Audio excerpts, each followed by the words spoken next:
Hello दोस्तों, बात करते हैं एसबीआई बैंक की। और देखिए, स्टेट बैंक ऑफ इंडिया में इस वीक में कोई खास रिकवरी नहीं देखने को मिली है। मार्केट ने फ्राइडे को काफी ठीक ठाक रिकवरी दिखाई थी। उसके अपोजिट में आप देखोगे तो स्टेट बैंक ऑफ इंडिया में मात्र 0.5% के आसपास की रिकवरी देखने को मिली है। इस वीडियो में हम बात करें भारी भरकम टारगेट आया है उसकी, एंड क्या यहाँ पर बाइंग करना एक सही डिसीजन हो सकता है या नहीं। और जो लोग लॉस में है, क्योंकि बहुत ज्यादा लोग लॉस में है इस पॉइंट पर, तो क्या उन लोगों को लॉस बुक करना चाहिए या फिर वेट करना चाहिए, और कब तक ये उनका लॉस रिकवर होगा एंड वो प्रॉफिट में कन्वर्ट होता हुआ दिखाई देता है। सभी चीजों के बारे में डिटेल में चर्चा करेंगे। चलिए शुरू करते हैं। बट सबसे पहले, अगर आप चैनल पर नए हो तो प्लीज चैनल को सब्सक्राइब कर दो and hit that bell icon ताकि आपको नोटिफिकेशन मिल सके। चलिए शुरू करते हैं। बात करें स्टेट बैंक ऑफ इंडिया की, तो एक वीक अगर आप चार्ट देखोगे तो स्टॉक हमारा 3.5% के आसपास हमारा डाउन दिखाई दिया है। मतलब एक वीक में अगर किसी ने मंडे को पैसा लगाया था या फिर लास्ट फ्राइडे को पैसा लगाया था, तो उसकी कैपिटल का 3.5% इस आज तक लूज हो चुका है। ठीक है, तो अगर आप 3.5% लॉस में हो तो अब नेक्स्ट वीक की स्ट्रेटजी बहुत इंपॉर्टेंट हो जाती है। एंड उससे भी ज्यादा इंपॉर्टेंट हो जाता है अगर आप लॉन्ग टर्म इन्वेस्टर हो, यानी 3 महीना 6 महीने आप रुकना चाहते हो, तो कितना टारगेट आप यहाँ पर करके चल सकते हो। ठीक है, तो एक दो चीजें मैं आपको यहाँ पर कंफर्म कर दूं पहले तो, कि देखो मार्केट में इस समय पर बहुत ज्यादा वोलेटिलिटी है और उसका एक जो असर है वो सिर्फ स्टेट बैंक ऑफ इंडिया पे नहीं, बाकी बैंक्स पर भी बढ़ रहा है। दो बड़ी खबरें आई थी स्टेट बैंक ऑफ इंडिया से रिलेटेड एंड अदर बैंक से रिलेटेड। गवर्नमेंट ने क्लैरिफाई किया था, बहुत सारे लोगों को इस तरह से लग रहा था कि may be state bank of India भी उनमें से एक बैंक होगा जो प्राइवेटाइज किए जाएंगे। बट गवर्नमेंट ने क्लैरिफाई किया कि 6 बैंक्स को प्राइवेटाइज नहीं किया जाएगा। उनमें स्टेट बैंक ऑफ इंडिया भी था, पीएनबी भी है, यूनियन बैंक है, इंडियन बैंक है, बैंक ऑफ बड़ौदा है। तो कुछ है कि 6 बैंक है हमारे सामने जिनको प्राइवेटाइजेशन के जो लिस्ट है उससे बाहर रखा गया है। नीति आयोग ने साफ तौर पर क्लैरिफाई किया था थर्सडे को। तो उससे वहां से तो एक अच्छी खबर आती हुई दिखाई देती है। एंड उसके बाद एक और जो अच्छी खबर है, उसके बाद ही यहाँ पर रिसर्च रिपोर्ट पब्लिश की गई थी मनी कंट्रोल की वेबसाइट पर। उन्होंने भारी भरकम टारगेट दिया था, उस टारगेट की बात करेंगे। बट यहाँ पर लेकर चलता हूं आपको सबसे पहले टेक्निकल्स की तरफ। तो आप देखिए कि यहाँ पर अगर हम स्टेट बैंक ऑफ इंडिया के टेक्निकल्स की बात करें, चाहे आप सिंपल टेक्निकल्स की, फैक्चुअल टेक्निकल्स की बात करो, चाहे आप यहाँ पर चार्ट पैटर्न को देखोगे, तो दोनों ही जगहों पर हमें एक चीज देखने को मिलती है कि स्टॉक इस समय पर हमारा बेरिश जोन में है। और स्टॉक जब भी बेरिश जोन में होता है तो वहां पर अक्सर मैं आपको यहाँ पर बाइंग करने की सलाह नहीं देता हूँ। बट क्योंकि जिस तरह का ब्रेकआउट देखने को मिल रहा है स्टेट बैंक ऑफ इंडिया में और जो मार्केट में लगातार एक रिकवरी का माहौल बनता हुआ देखने को मिलता है, उससे साफ तौर पर पता लगता है कि अगर आप यहाँ पर बाइंग करते हो, क्योंकि स्ट्रॉन्ग बैंक तो है यहाँ पर। ठीक है, और अगर यहाँ पर बाय किया जाता है इस स्टॉक को, तो अच्छा खासा प्रॉफिट भी आप कमाओगे आने वाले समय में। अभी आप देखो यहाँ पर कि चलिए मैं सबसे पहले आपको टारगेट्स की तरफ लेकर चलता हूँ। कि यहाँ पर ये खबर थी मनी कंट्रोल की वेबसाइट पर, एसबीआई करंट मार्केट प्राइस 358 का है, टारगेट हमारा 475 का, यानी 33% का अपसाइड यहाँ पर है आपके सामने। ठीक है, आप इस रिसर्च रिपोर्ट में काफी कुछ पढ़ सकते हो। बाय रेटिंग है इनकी। एंड मोतीलाल ओसवाल की मैं बता दूं रिसर्च रिपोर्ट है ये, मोतीलाल ओसवाल की वेबसाइट पर भी जाकर आप ये देख सकते हो, एंड मनी कंट्रोल की वेबसाइट पर भी। तो ओवरऑल अगर आप देखोगे तो एसबीआई के जो टारगेट्स आए हैं वो काफी हाई हैं, और उसी की वजह से यहाँ पे सिर्फ मोतीलाल ओसवाल ही नहीं, आईसीआईसीआई डायरेक्ट ने भी यहाँ पर बाय कॉल दिया था। हालांकि उनका जो टारगेट प्राइस था वो 440 का था, बट यहाँ पर मोतीलाल ओसवाल ने उस टारगेट को बढ़ाया है, 475 का किया है।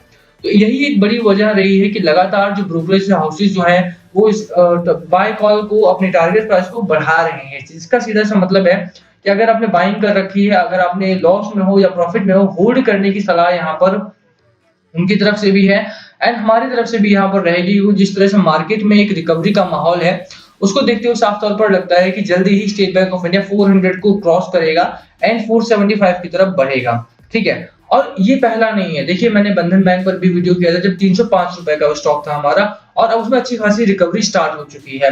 तो वो रिकवरी इस बैंक में भी आएगी। बहुत सारे लोग लॉस में है क्योंकि काफी टाइम से स्टॉक गिरावट में, आप यहाँ पर देख सकते हो कि काफी टाइम से जो स्टॉक है हमारा वो डाउन साइड में ही ट्रेड करता हुआ देखने को मिलता है, और यहां से अब लगता है कि ये हमारा अपर साइड में भागेगा। तो 475 का टारगेट है। अब कुछ टेक्निकल पैटर्न की बात कर लेते हैं हम यहाँ पर कि टेक्निकल्स क्या क्या है हमारे सामने। यहाँ पर आप देखो तो एक्सपोनेंशियल मूविंग एवरेज के डाउनवर्ड हमारा ट्रेड कर रहा है स्टॉक हमारा। पहली बात 5 डे से लेकर के 50 डे मूविंग एवरेज के डाउनवर्ड है हमारा स्टॉक, और यही एक बड़ी वजह है कि लगातार स्टॉक में कोई बड़ा अपसाइड नहीं देखने को मिल रहा है। 0.5% के आसपास, 1%, 1.5% के आसपास का अपसाइड आता है बस हमारे सामने। ठीक है, और यही एक बड़ी रीजन भी है जिसकी वजह से हम आपको यहाँ पर बाय रेटिंग दे रहे हैं, क्योंकि इसके बाद ये स्टॉक हमारा इस प्राइस पर नहीं मिलेगा। अब यहाँ पर देखिए कि 25% से ज्यादा की यहाँ पर वीकली डिलीवरी भी है। जो कि काफी इंपॉर्टेंट हो जाती है। डिलीवरी परसेंटेज अगर आप वीकली डिलीवरी भी यहाँ पर देखोगे तो वो 26% से ज्यादा की है। डेली डिलीवरी की अगर हम बात करें तो 26 मार्च को 42 मिलियन शेयर्स यहाँ पर ट्रेड हुए थे। 9.7 मिलियन का यहाँ पे भारी भरकम डिलीवरी परसेंटेज बना हुआ है। अब देखो कि 90 lakh shares, almost 1 crore shares की यहाँ पर लॉन्ग टर्म के लिए डिलीवरी दी गई है। तो इससे बेहतरीन बात क्या होगी? अगर इतना ज्यादा माल डिलीवरी में उठाया जा रहा है तो साफ तौर पर इस स्टॉक में अच्छी खासी अपसाइड की उम्मीद आपको करनी चाहिए, ठीक है। अब यहाँ पे एक चीज तो तय हो जाती है कि लॉस में हो तो भी होल्ड करो, प्रॉफिट में हो तो भी होल्ड करो। बाय कर सकते हैं या नहीं, तो बिल्कुल बाय कर सकते हो, वो भी अच्छे खासे 33% का अपसाइड इस स्टॉक में है। बट फिर भी क्योंकि मार्केट गिरावट में है तो एक दो चीजें जो आपको समझनी है यहाँ पे वो आप पहले समझ लीजिए। कॉशियस रहना है क्योंकि यहाँ पे मार्केट में बहुत बढ़िया रिकवरी नहीं है। आपको पता है जो हमारा निफ्टी 50 है वो लोअर रेंज में ट्रेड करना स्टार्ट कर चुका है। पहले जो रेंज बनी हुई थी वो 14,600 14,700 से लेकर के 15,200 के बीच में थी। अभी ये रेंज लोअर आ गई है, 14,300 से लेकर के 14,700 के बीच में हमारा निफ्टी 50 ट्रेड कर रहा है। और ये रेंज बढ़नी बहुत इंपॉर्टेंट है। जब तक कि निफ्टी 50 में 15,000 के ऊपर की क्लोजिंग नहीं आती है तब तक मार्केट में एक अच्छी रिकवरी की उम्मीद आप यहाँ पर नहीं कर सकते हो। 15,000 15,200 के ऊपर की क्लोजिंग बहुत इंपॉर्टेंट है यहाँ पर। उसके बाद ही स्टॉक मार्केट में रिकवरी होगी और जो उसका असर होगा सिर्फ एसबीआई पर ही नहीं, सिर्फ बैंकिंग सेक्टर पर ही नहीं, बहुत से और इंडस्ट्रीज पर भी उसका असर देखने को मिलेगा जो लगातार गिरावट में है। जैसे टाटा मोटर्स हो गया, वो लगातार गिरावट में, कितना अच्छा लेवल उस स्टॉक ने टच किया था, और उसके बाद वहां से वो लगातार गिरावट में है बिकॉज ऑफ मार्केट। तो मार्केट को थोड़ा सा संभालना होगा और मार्केट को संभालने की कोई तारीख नहीं है ऐसे। बट हाँ, अगर कोविड केसेस हमारे कंट्रोल में आ जाते हैं, बॉन्ड यील्ड उससे नीचे जाएगा एंड क्रूड ऑयल प्राइसेस में जैसे ओपेक प्लस कंट्रीज की जो स्टेटमेंट आई थी कि वो अनदर मंथ के लिए अपना जो ऑयल प्रोडक्शन है वो स्टडी रखने वाले हैं, तो वहां से भी अगर कुछ राहत की सांस मिलती है कि अगर वहां ऑयल प्रोडक्शन बढ़ाया जाता है तो उसके बाद अच्छी खासी रिकवरी मार्केट में होगी। ठीक है, तो बस मार्केट को फोकस करना है। मार्केट अगर गिरावट में है तो ज्यादा जल्दीबाजी में बेचना नहीं है, स्टॉक को होल्ड करके चलना है और वही एक अच्छी स्ट्रैटेजी होगी पैसा कमाने के लिए। अब देखिए, सिर्फ आप नहीं हो जो बाय करो, इस समय पर जितने भी डीआईआईज हैं, लगातार यहाँ पर डीआईआई का डेटा देखोगे आप तो पिछले हफ्ते में 4500 करोड़ का माल डीआईआईज ने खरीदा है। वहीं पर मार्केट डाउनवर्ड है तो ये लोग खरीदारी कर रहे हैं। मार्केट जब अपवर्ड था तो डीआईआई लगातार बिकवाली कर रहे थे। वहीं पर अगर आप देखोगे एफआईआईज को तो ये लोग लगातार बिकवाली कर रहे हैं। 6,200 करोड़ का माल इन्होंने लास्ट वीक में बेच दिया है, एक हफ्ते में। यही स्ट्रेटजी आपकी होनी चाहिए डीआईआई वाली, यानी खरीदारी करनी है, खरीदारी करो, बढ़िया प्रॉफिट बनेगा क्योंकि सभी को पता है कि रिकवरी बहुत तेजी से आएगी मार्केट में। ठीक है, अब यहाँ पर कुछ लेवल्स की बात कर लेते हैं कि कौन कौन से लेवल हमारे वॉच करने के लिए हैं यहाँ पर। तो देखो यार, 340 रुपए का हमारा एक सपोर्ट जोन है हमारे पास, और 340 के सपोर्ट जोन बहुत स्ट्रांगली ये काम करेगा हमारा आने वाले दिनों में।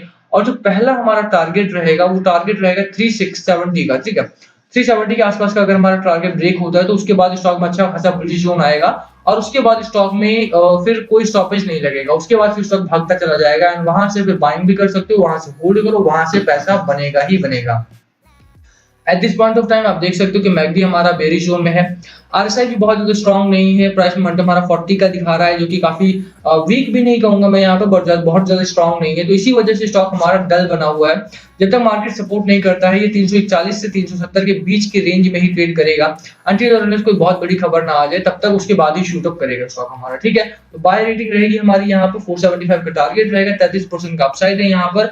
लास्ट कॉल आपका होना चाहिए, बाय करना है, सेल करना है या होल्ड करना है, क्या है आपकी स्ट्रैटेजी, प्लीज कमेंट करके शेयर करना हमारे साथ। कुछ पूछना हो तो प्लीज कमेंट बिलो, हम सभी कमेंट से रिप्लाई करने की कोशिश करेंगे।